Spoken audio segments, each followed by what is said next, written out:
Good day everyone. So we will be discussing the different sampling techniques for today's video.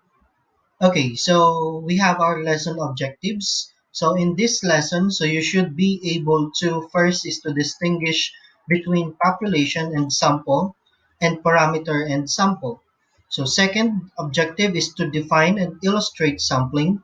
And the third one will be familiarizing with the different methods of probability sampling and non-probability sampling. Okay, so let's proceed. So let's first differentiate or distinguish between population and sample. Okay, so in this illustration, as you can see on the first figure, so you have there your population that is encircled. So in the encircled set of people or persons or individuals, so you have there the rectangular shape which includes several individuals inside it. So that will be our sample. Okay, so from those samples, we have there the certain individuals where we can get our data, which serves as our data or variables. So such for example is color and sex. So we already defined population and sample as the following. So population is the set of data contains all the members of a specific group or the entire list of possible data. So it is the set of data where we can get all our data or variables or informations from our respondents. And then we have here the sample, which is the subset or the set of data contains only a part or subset of the population. Okay, so moving on, so we have parameter versus statistics. So we have defined these two terms in our first module, so parameter and statistics. So let us differentiate them. So as you can see in our figure, so we have a set of data or a set of chart, pie graph, bar graph. So the whole data represents our parameter. So parameter is already defined as the measure that represent or the numerical interpretation that represents the population. So yung ating pong buong figure represents the parameter, and then yung the data that is focused on our magnifying glass will serve as our statistics, which is the measure that represent the sample. Okay, so it is already defined also in our first module that parameter is the measure that describes the entire population. And then we have statistics, which serves as the measure that describes the sample. Okay, so let us have a short interpretation of what will be our lesson would like to be. So for let us take this example. Suppose I have your names written on a piece of paper inside this fishbowl. If I were going to select 10 names from the bowl, what will I consider? So of course, in this example, so it is just merely an example of drawing names or picking random names inside the fishbowl. So or what we are so called the drawing lots or draw lots. Okay, so in this activity, so we can consider the random picking of names. So sa ating pong random picking of names, so kino-consider natin yung maiwasan natin yung bias. Okay, so pag po nagpipick tayo ng mga names in random, so kailangan hindi tayo nakatingin sa bowl or yung mga piece of papers ay naka-fold para maiwasan natin yung sinasabi nating bias. So yun po yung purpose ng sampling. Okay, so let us proceed to this illustration. So in this illustration, we have a certain group of individuals where we are going to take a part of this set of individuals as our sample. That is what we are so-called the sampling. Okay, so pag sinabi nating sampling, it is the process of selecting units such as people, organizations, or objects from a population of interest in order to come up with a fair generalization of the population from which the sample was chosen. Okay, so it is a set of population where we can get our sample. So yung pong sample natin, yung mga individuals na nakuha nating sample, doon natin kukunin yung mga data and the informations na kailangan natin sa ating study. Okay, so let's proceed to advantages of sampling. So it can reduce cost.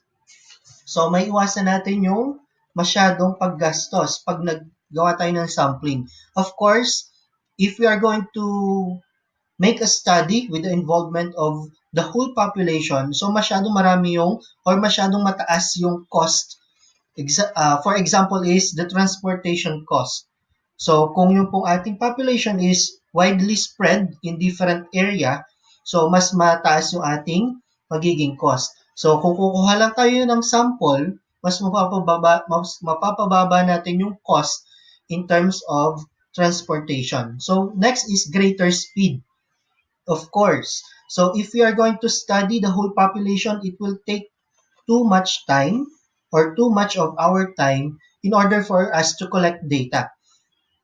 Wherein, pag gumamit tayo ng sampling or kumuha lang tayo ng sample from a certain population, mas mapapabilis natin yung pag-collect ng data and mas makukuha natin lahat ng kailangan nating information at a speed or at a short period of time.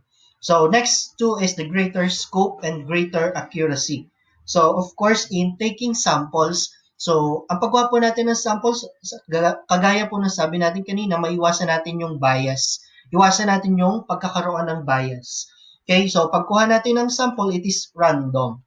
Okay, so pagkuha natin ng random, mas mapapataas natin yung chance na iba-iba yung set of individuals na makukuha natin as samples where we can get greater scope or greater accuracy.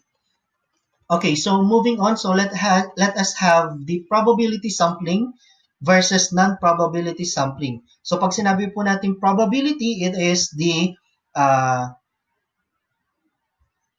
act of or the chances or giving equal chances to each set of individuals to be selected as our sample. Okay, so let us define probability sampling. So probability sampling is the procedure that gives every element of the population a non-zero chance of being included in the sample.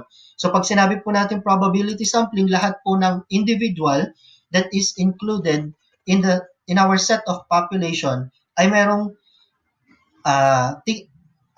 chance lahat na mapa-include as our sample.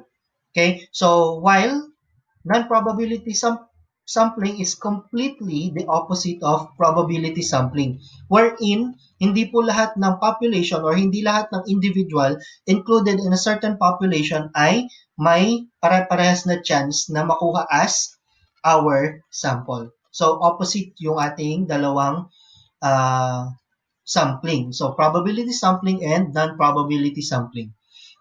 Okay, so next is the probability sampling technique. So we have four. So first is the simple random sampling, the systematic random sampling, stratified random sampling, and cluster sampling. So but before we proceed to this probability sampling techniques, so let us first discuss the SLOVIN'S formula.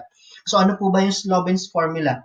SLOVIN'S formula is used to calculate the sample size given ang ating population and a margin of error. So ito po yung ating SLOVIN'S formula where N or the sample size, it is where N is the number of sample, the capital letter N is the total population, and E is the margin of error. So familiar po tayo lahat sa sample and sa population. But what is this margin of error? So pag sinabi po nating margin of error, so it is, let us first define or distinguish these two.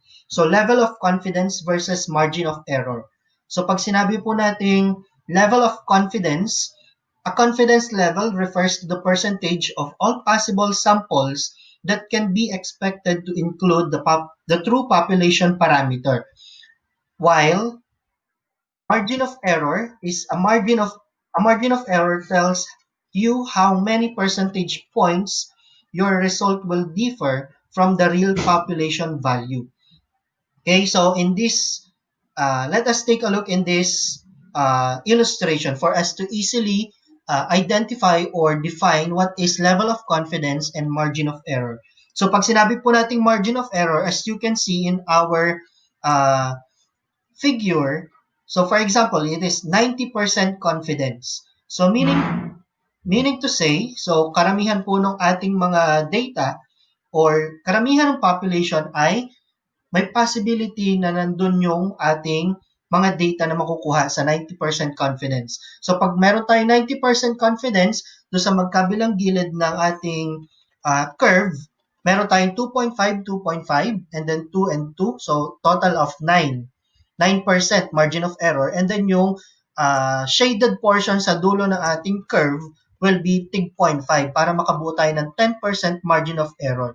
So pagpapaliitin pa po natin yung or pagpapalakihin natin yung level of confidence, liliit po yung margin of error. So margin of error natin is 2% plus 2% and then yung dalawang dulo po na shaded ng black will be 0.5, 0.5. That means we have 5% margin of error. So ibig sabihin, ang level of confidence natin is 95%. So kung kukunin lang po natin is 1% margin of error para meron tayong 99% confidence level. So sa pagliit ng margin of error sa paglaki ng ating sample. Okay, so let us take a look in example number 1 in using the SLOVIN'S formula. So let us suppose in your study, the size of your population is 10,000. So we have 10,000 population. So it will be very tedious for us if we are going to study these 10,000 individuals as our population. So gagamit po tayo ng sampling. Kukuha tayo ng sample from this 10,000. So what is the size of your sample if you allow 2% margin of error? So meron tayong 2% margin of error. So meaning to say, ang level of confidence natin is 98%. Okay, so let us have the solution. So first is to identify the given values. So on our example or in our problem, so we have the number of population which is represented by capital letter N as 10,000. So we have our margin of error as 2% or if we are going to convert it into decimal form, it will be 2 hundredths or 0.02. So using the SLOVIN'S formula, the sample size will be computed as follows.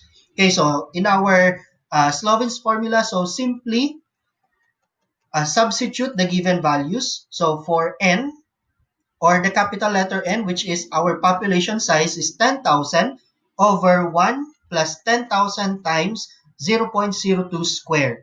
So first thing to do is to raise 0.02 to 2 or square the margin of error, which will be resulting to 4 10,000s or 0.0004, and then multiply it to 10,000. So we will be having 1,000 over 1 plus 4, or it will be 10,000 over 5, which will be 2,000. So if we divide 10,000 by 5, we will be having 2,000.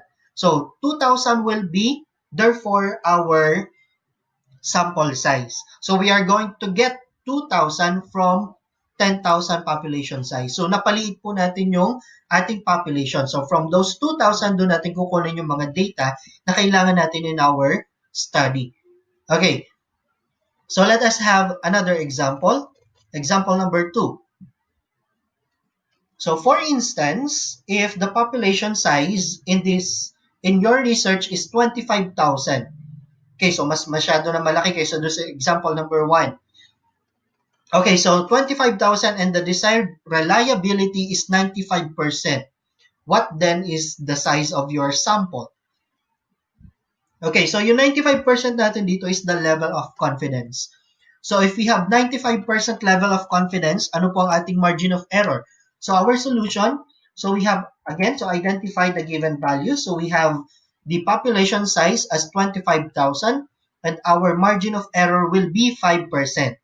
So para mabuo natin 100% of the population, So meron tayo 95% na desired reliability or the level of confidence. So deduct lang natin siya sa 100. So makukuha natin yung margin of error as 5% or 0.05. So again, just substitute the given values.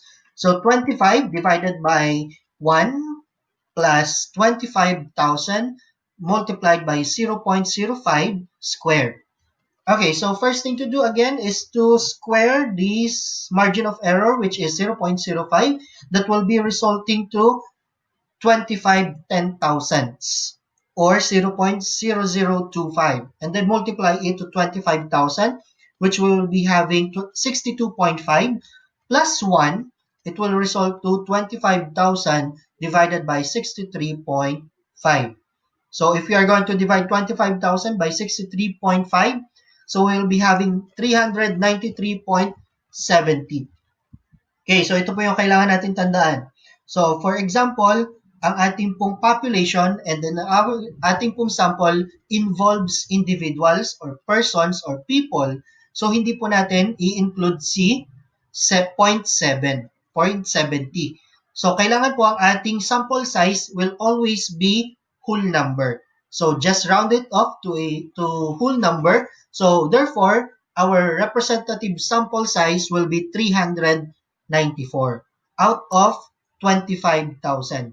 So kagaya po na nakita natin kanina, so ang level of confidence natin sa example number 1 is 2%. And then we got 2,000 sample size. So sa pagliit po ng margin of error sa pagdami ng sample. So in this case, in our example number 2, so ang ating margin of error is 5%. So mas mataas doon sa kanina. So although we have 25,000 population, so nakakuha lang po tayo ng 394 sample size or representative of the population. Okay? So yun po ang paggamit natin ng SLOVIN'S formula.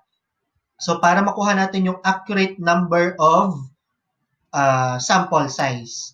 Okay, so tanda po natin ang margin of error is discretion po ng researcher. So ibig sabihin, kung ano pong gusto ng researcher na margin of error, so free po siyang gamitin. So kung gusto po ng researcher is 1% margin of error, 2%, 2.5%, 3%, 4%, 5%, and so on and so forth. So free po siya para gamitin ang kahit anong margin of error. Okay? Okay, so let's proceed. Simple random sampling.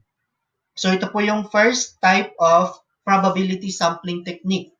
So simple random sampling, it is a method of selecting units out of units in the population in such a way that every distinct sample of size has an equal chance of being drawn. Okay, so lahat po ng population natin or lahat ng individuals that is included in our population has an equal chance of being drawn as our sample. So tandaan po natin, capital letter N represent the sample and then the lowercase n represent our sample. Okay, so simple random sampling is also the process of selecting the sample must give an equal chance of selection to any one of the remaining elements in the population at any one of the draws. Okay, so let's have the procedures in conducting this simple random sampling. So first is to make a list of the sampling units and number them from 1 to n. Okay, so let's say for example, our population is 1,000. So lahat po ng names, so for example, ang ating population is a set of individuals or set of people. Okay, so yung pong ating 1,000 respondents or 1,000 individuals will be numbered from 1 to n or 1 to 1,000. Okay, so and then second procedure is to select n numbers. Okay, so select the sample numbers from 1 to 1,000 using random process such as, so we have first one, fishbowl or lottery technique or what we are so-called draw lots. So ito po yung pinakamabilis. So kung gusto po natin for example na kumuha tayo ng 100 sample out of 1,000 sample, bunot lang po tayo ng 100 names or 100 numbers. Kung sino pong mabunot, siya po yung ating i-include sa ating sample, which is fair. wala po tayong bias. So, drawing lots. So, that is the first process na pwede natin gamitin in simple random sampling. Second one is assigning random numbers. So, ano po ba yung tinatawag nating assigning random numbers? So, later, we'll be discussing what is this so-called random numbers. So, and then the sample consists of the units corresponding to the selected random number. So, kung alin po yung mabunot natin, so yun po yung ating magiging sample. Okay, so let us take this example. So perform a simple random sampling from the following list of students choosing only 10. So let's say, for example, our population is this 20 students, which is numbered student 1 up to student 20. Okay, so before we proceed to the simple random sampling from those 20 students, so let us have this assigning random numbers. So ito po yung ating random numbers. So pag sinabi po nating random numbers, pwede po natin gamitin yung scientific calculator natin. So the scientific calculator can help us generate random digits that are needed in selecting elements from the population. Okay, so assigning random numbers, so steps to generate these random numbers. So first is to press shift. Second one is to press run number sign. So this key is often located on the lower left portion of our scientific calculator. So yun po ay labeled as run number sign. Okay, so yun po yung second step. And then press equal sign.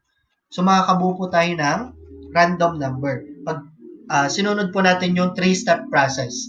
And then note, every time you press this sequence buttons, a 2-digit or 3-digit number will appear on screen beginning with 0 and a decimal point. Okay? So, pwede po nating ulit-ulitin. Sa pag-ulit-ulit po ng ating process, so iba't ibang random number yung makukuha natin. Kaya po tinawag nating random number. Okay? So, or pwede pong mas madali, press lang natin yung equal sign ng paulit-ulit. Iba-iba pong random numbers yung lalabas sa ating scientific calculator. Okay, so example of random numbers using scientific calculator. So earlier, so I have conducted this process. So by pressing this key, again, so shift, random number sign, and then equal sign. In the scientific calculator, so we can generate random numbers such as, for example, 0.747, 0.191, 0.552, 0.003, 0.071, etc. Okay? So, and then, note, the number 0.747, 0.191, and so on and so forth may be read as 747 or 747, 191, 552, 3, and 71. So, pwede po natin i-convert into whole numbers. Tanggalin na lang po natin yung decimal places.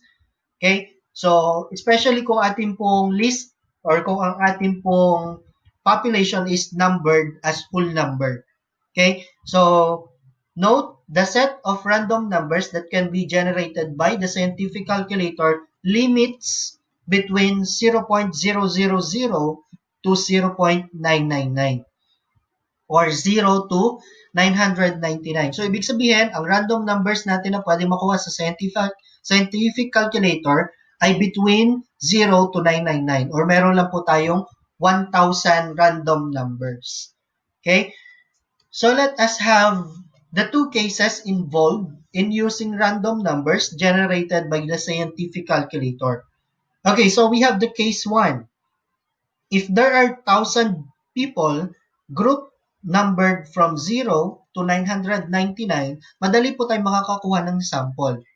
Okay? So, and you are to choose 5 individuals at random. Then, number 895, 44, 902, 856, and 118 are the ones chosen at random.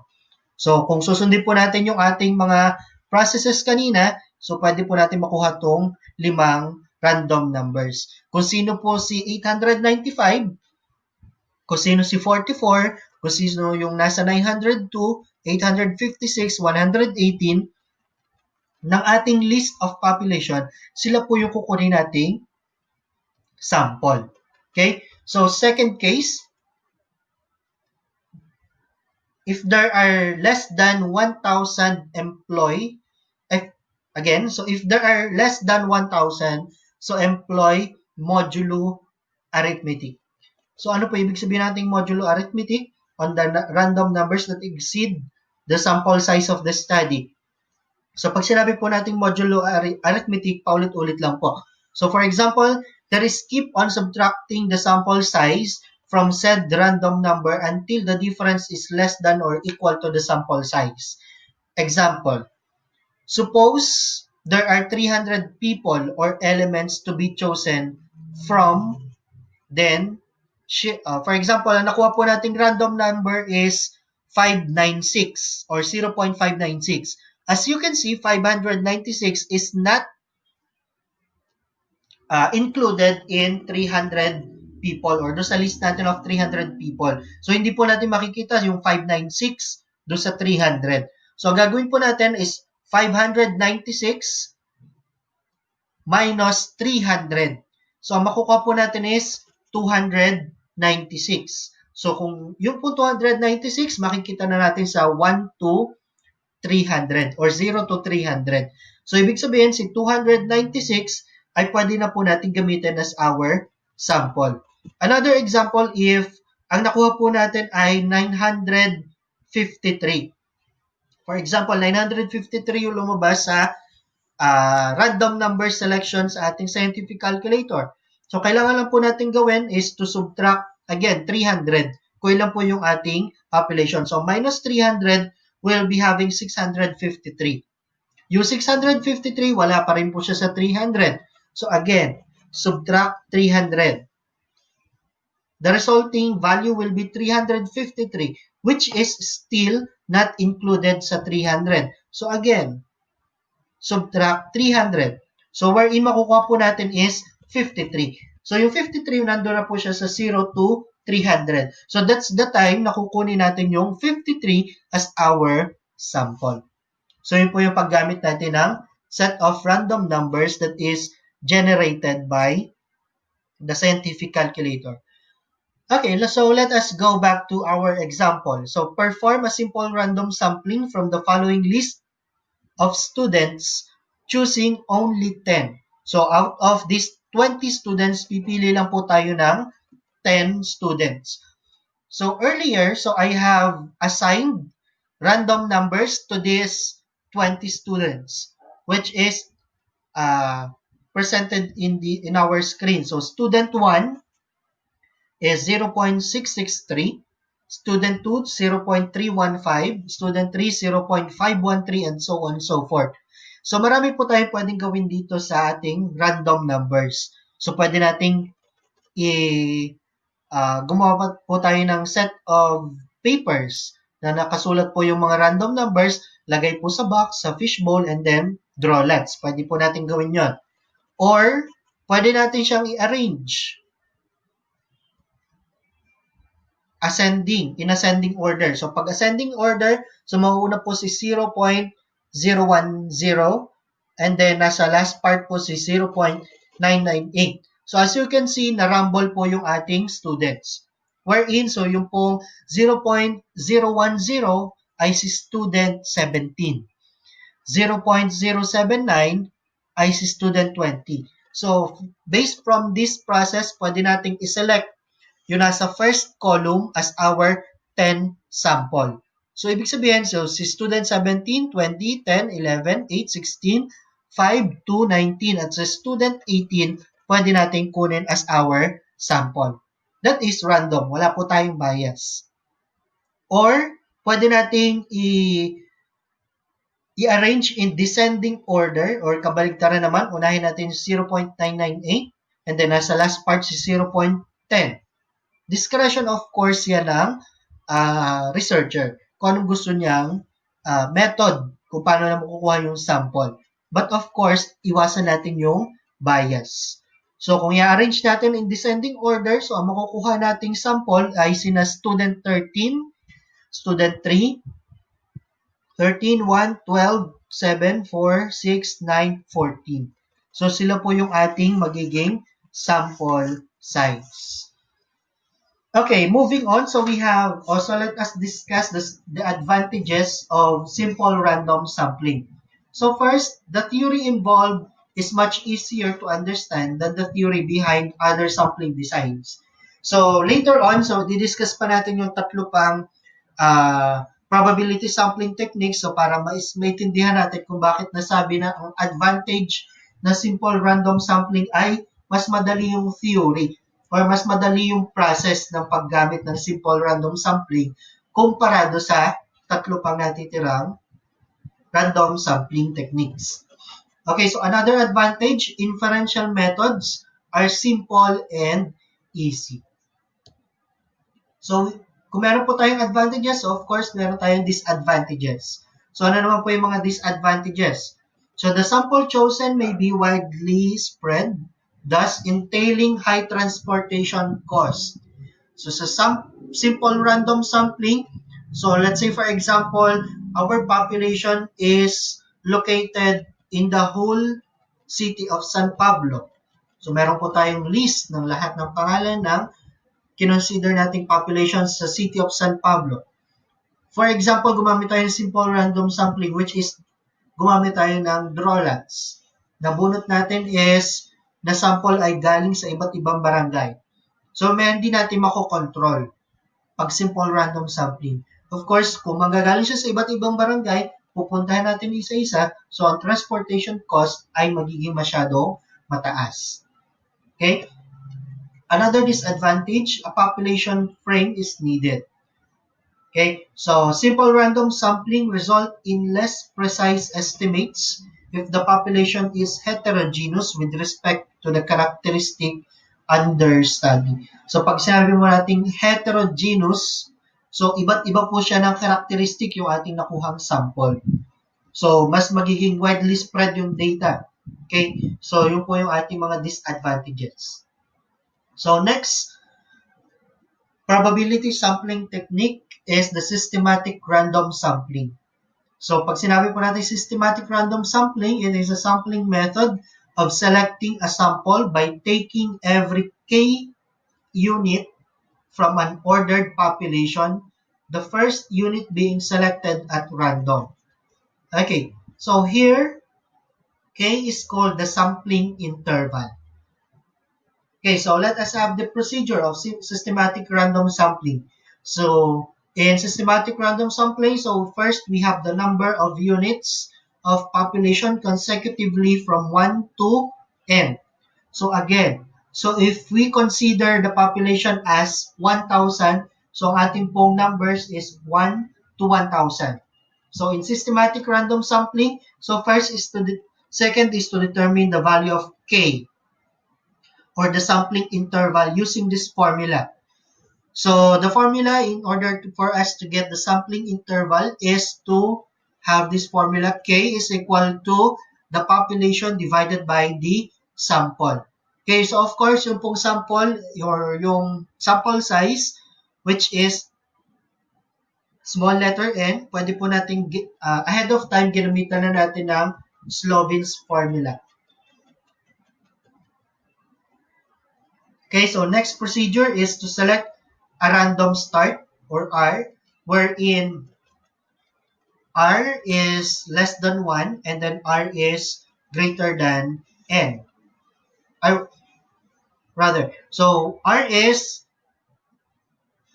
1 is less than R and then R is less than N. So, ibig sabihin 1 to 1,000, nasa gitna lang po ng 1 to 1,000 yung pwede natin makuhang sample. So, the unit corresponding to R is the first unit of the sample.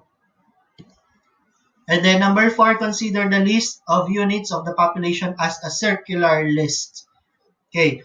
So, yung 1 to 1,000 natin, for example, nag-start tayo ng random start. So, pinili nating random start ay 998. So, doon tayo magsisimula. 998 and then count lang tayo ng count. So, na-reach natin si 1,000. Titigil na po ba tayo kay 1,000? So, hindi. So, pag sinabi nating circular list, so pag nakarating tayo kay 1,000, wala na siyang kasunod, balik tayo kay number 1. Yun po yung tinatawag nating circular list. Okay, so next, so let us have an example for systematic random sampling.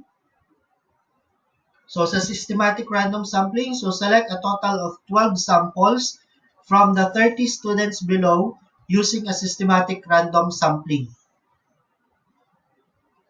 So as you can see, we have 30 students. So this is the solution. So we are going to select 12 students out of these 30 students. So first is to identify the sampling interval using the given formula. So K is equal to N, or the population size, divided by the sample size. Wherein we have a population of 30 divided by 12, which lead us to 2.5. So again, if our population or if our sample is composed of individuals, so do not take 0.5 or decimal format. So instead, round it off to whole number. So 2.5, pag ni-round off natin sa whole number, will be 3. So yun po yung ating sampling interval. So 3. Okay, so another solution, select a random start or starting point, then continuously count 3 from the starting point. So in this case, consider ko as a starting point or yung random start ko si student 17. From student 17, bilang lang po tayo ng 3 mula kay student 17. So 1, 2, 3. So pumatak po tayo kay student 19. So student 19 will be sample 1. Another 3. 1, 2, 3. So pumatak po tayo kay student 22. 1, 2, 3, student 25. 1, 2, 3, student 28. 1, 2, 3, student 1. Circular list po yung ating population. So 1, 2, 3, student 4. 1, 2, 3, student 7. 1, 2, 3, student 10. 1, 2, 3, student 13 will be sample 9. 1, 2, 3, student 16 will be sample 10. 1, 2, 3, papatak po ulit tayo kay student 19. So, si student 19 po ay already the sample 1. So, proceed po tayo doon sa kasunod niya. So, which is student 20, which will be the sample 11. And then 1, 2, 3 will be sample 12, si student 23. So, nakakuha po tayo ng 12 sample out of 30 students. Okay, continue tayo sa advantages ng systematic random sampling. It is easier to draw the sample and often easier to execute without mistakes than simple random sampling. Okay, so mas systematic kasi po, based from the name itself, systematic. Okay, so next advantage is it is possible to select a sample in the field without a sampling frame. And then the systematic sample is spread evenly over the population. Disadvantages ng systematic random sampling.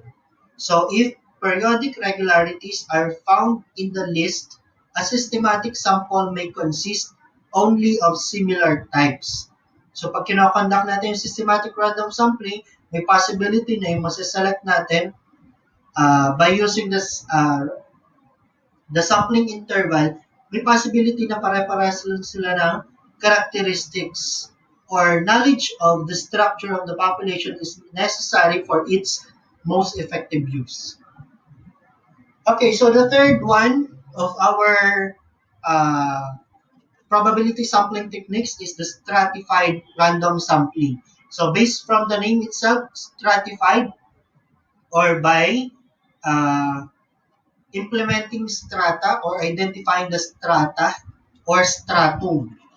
Okay, so in this sampling, the population of n units is first divided into subpopulation called strata. So, ano po ba yung tinatawag nating strata? So, those are the same characteristics of each individual included sa population. And then a simple random sample is drawn from each stratum. Pag sinabi po natin stratum, yun po is singular form, and then strata is the plural form. So the selection being made independently in every strata. So two types of stratified random sampling. So first we have the equal allocation. So the sample sizes from the different strata are equal. And then the second one is the proportional allocation. The sample size from the different strata are proportional to the size of the strata. So later on, discuss natin kung ano ba talaga yung difference ng equal allocation sa proportional allocation. Okay, so moving on. So sa procedure natin, so divide the population into strata. Ideally, each stratum must consist of more or less homogeneous units. So pag sinabi natin homogeneous, pare-pares ng characteristics. Okay, so second procedure is after the population has been stratified or nakagawa na tayo ng mga strata, a simple random sample is selected from each stratum. So babalik tayo kay simple random sampling. Gano'n lang po kadali ang stratified. So, example, perform a stratified random sampling from the following list of students choosing a total of 12 samples. So, gamitin natin yung example natin kanina sa systematic random sampling, yung 30 students. So, in this case, kinlassify natin si student 1 to 30 based from their sex. So, male, female. Male and female. So, student 1 and 2 is male. Student 3, 4, 5 is female. Student 6 is male. Student 7 is female. 8 is also female, and so on and so forth. So, kinlassify natin sila according to their sex. Okay, so solution. For equal allocation po muna tayo. So, sa equal allocation, so divide the number of samples by the number of strata. So, going back na sa ating example, so ang strata natin tinatawag ay yung common characteristics ng ating population. So, pag sinabi natin strata, so we have two strata here. So, male is the first strata and then female is the second strata. Or male is a stratum kung singular. Okay. So, pag po equal allocation, so kung ang kailangan nating sample ay 12, divide it by the number of strata. So, meron tayong dalawang strata, which is male and female. So, 12 divided by 2, which that will be 6. So, ginroup natin si male and female students. So, doon sa male students, nag-conduct tayo ng simple random sampling. Pinakamadali is draw lots. So, kung nag-draw lots tayo, pumunta tayo ng 6 male and 6 female. So, sa male, nakuha natin si student 1, 2, 11, 19, 27, and student 28. So, meron tayong 6 na nakuha. So, sa female, nag-draw lots tayo, nakuha natin si student 3, 7, 12, 14, 18, and student 23. So, ayun po yung ating equal allocation. So, doon sa ating dalawang strata, of course, yung strata natin hindi lagi magsindami. As you can see, sa male and female, mas madami ang male natin based from the population. Mas marami ang female. Okay? So, pag equal allocation, kung ilan ang kinuha natin sa isang strata, ganoon din ang kukunin natin sa another strata or another stratum rather. Okay, so let us proceed to the second type of stratified random sampling. So, proportional allocation. So, in proportional allocation, so we are going to first compute for the proportion of the members of the group from the total number of all samples. Okay. By conducting or by making this table. So, on the first column, so we have the strata, which is the male and female. So, sa second column, we have number of units. So, those ating groupings a while ago. So, meron tayong 12 males and 18 females. Okay, so yun po, nilagay natin number of units. Meron tayong 12 male and 18 female.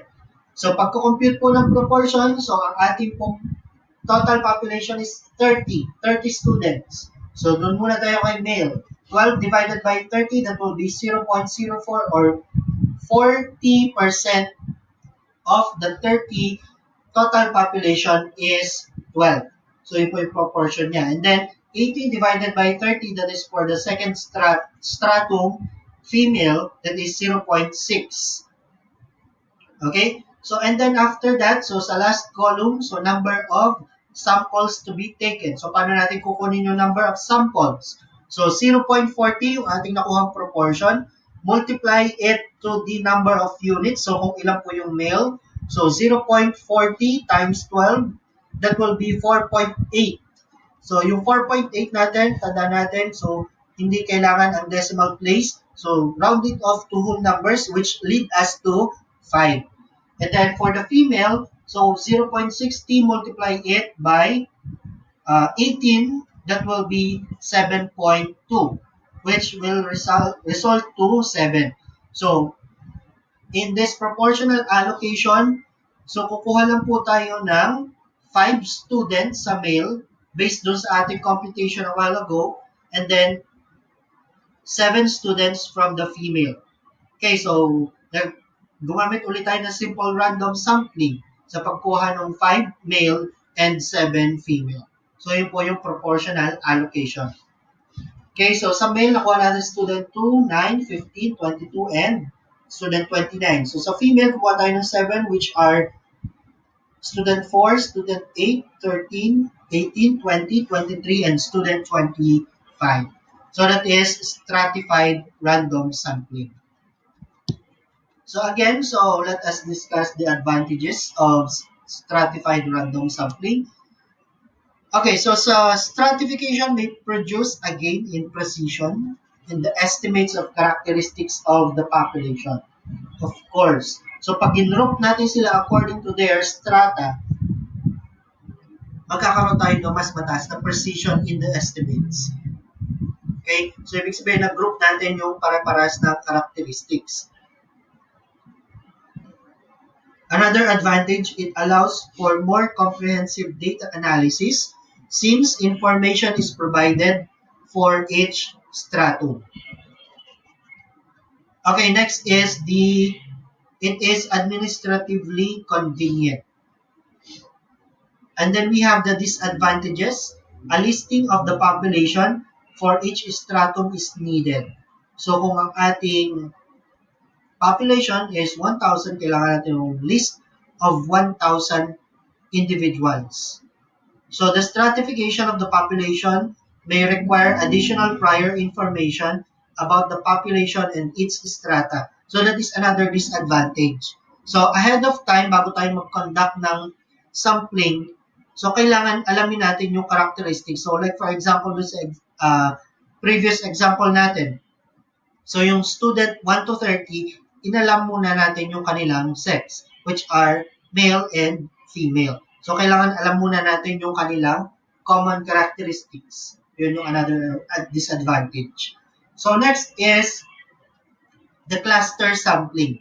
So, sa cluster sampling, it is a method of sampling where a sample of distinct groups or clusters of elements is selected, and then a census of every element in the selected clusters is taken. Similar to strata, in stratified random sampling, clusters are not overlapping subpopulation which together comprise the entire population. Okay, so the procedure. Number the clusters from 1 to n. So, ilan po yung clusters natin? Second is to select n numbers from 1 to n at random.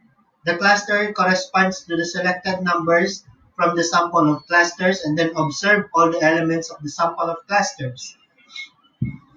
Example. So, ito po yung isang example ng stratified, ng isang cluster sampling rather. So, we have here the geographical units of the province of Laguna. So, pag sinabi po natin geographical units. So, ayan po yung map ng ating province of Laguna. So, sa province of Laguna, meron po tayong cities and towns. So, yun po yung tinatawag nating clusters. So, in the given figure, the clusters are the cities or towns in the province of Laguna. So, kung ilan po yung ating cities and towns, nanumberan po natin. For example, Santa Maria will be number 1. Fami is number 2. Siniloan is number 3. Paite is number 4. And so on and so forth. So, kung ilan po yung kung ilan po yung cities and towns. Okay? So, continuing. So, subclusters are the barangays in the selected cities and towns. So, for example, sa cluster sampling natin, nanumberan na natin lahat ng cities and towns sa province of Laguna. So, and then nag-draw lots tayo, nag-conduct tayo ng simple random sampling. Nakuha natin, nag-pick tayo ng isa, nabunod natin, number 1 is Mahayhay. So, from Mahayhay, ang kanyang sub-clusters are yung mga barangay. Another, nagkuha tayo ng isang cluster, which is nakuha natin Alaminos, nakuha natin Los Baños, San Pablo, Cavite. So, from those clusters, kukunin natin yung mga barangays as the sub-clusters. Okay, so in the sub-clusters or from the barangays, nung nakuha natin, na-select natin cities and towns, doon na natin kukunin yung set of individuals or elements in the cluster selected. Okay, so yun po yung cluster sampling. Okay, so advantages ng cluster sampling. A population list of element is not needed. Only a population list of clusters is required, thus listing cost is reduced. Transportation cost is also reduced. So, kung na-identify na natin yung mga clusters, ayun na lang yung pupuntahan natin. Hindi na tayo magpupunta sa iba't ibang clusters na hindi naman natin napili. Okay, disadvantages. So, the cost and problems of statistical analysis are greater. So, of course. So, kung cluster sampling, we are conducting research in a huge area. So, asahan po natin na tataas yung cost natin sa pag-i-implement ng statistical analysis. And then yung possible problems or shortcomings, mas mataas yung cases ng pagkukur nila. And then estimation procedures are more difficult. Of course, so pinag-aaralan natin ay mas malaking area. So, mas mahirap yung ating estimation procedures. Okay, so yun po yung end ng probability sampling techniques. So, proceed tayo sa non-probability sampling techniques. So, non-probability sampling techniques, so we have the purposive sampling, QUOTA sampling, accidental haphazard or convenience sampling, expert or judgment sampling, modal instance sampling, diversity or heterogeneity sampling, and snowball sampling. Okay, so meron akong in-include the 7 non-probability sampling techniques. So, umpisahan natin sa purposive sampling. So, sa purposive sampling, so this method sets out to make a sample agree with the profile of the population based on some pre-selected characteristics. Okay, so first thing to do in purposive sampling, mag-implement po muna tayo ng characteristics and then kung sino po yung makamit doon sa ating requirement or doon sa mga characteristic that is laid down by the researcher, so sila lang po yung pwedeng maging sample. Which is, more on, magkakaroon tayo ng bias. So, sa purposive sampling. So, nagkakaroon lang tayo ng criteria kung sino yung magiging sample. Okay? So, also known as a selective or subjective sampling. So, pinipili. So, and then QUOTA sampling. So, the second one is the QUOTA sampling. So, based from the word itself or from the name itself. So, this method selects a specified number, QUOTA, of sampling units processing certain characteristics. So, in QUOTA sampling, so pag na-reach natin yung total number or yung desired number of sample, hindi na po tayo kukuha ng sampling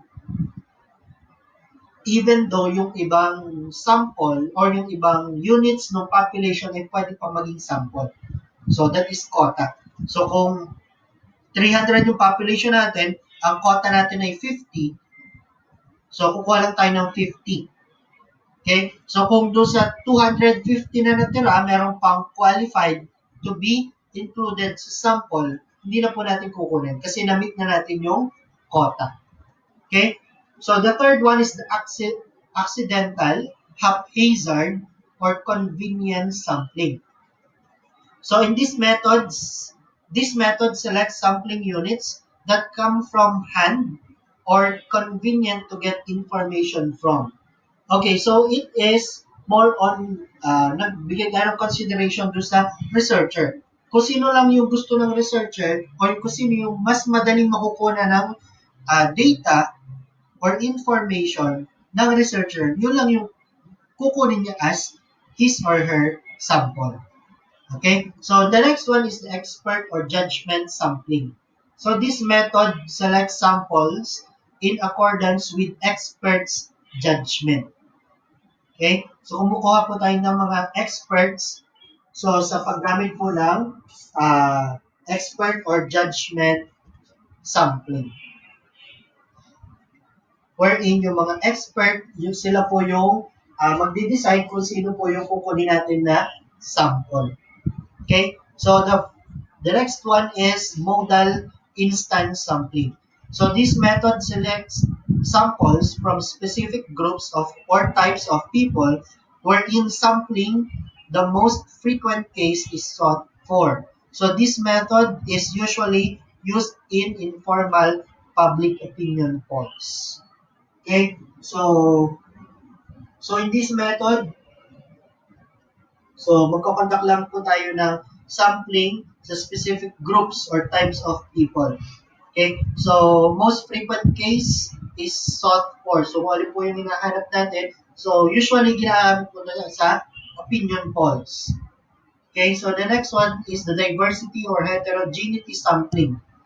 So this method is performed with all opinions or views about the specific topic are primary concern and concerns and representing the views proportionately is not of major importance.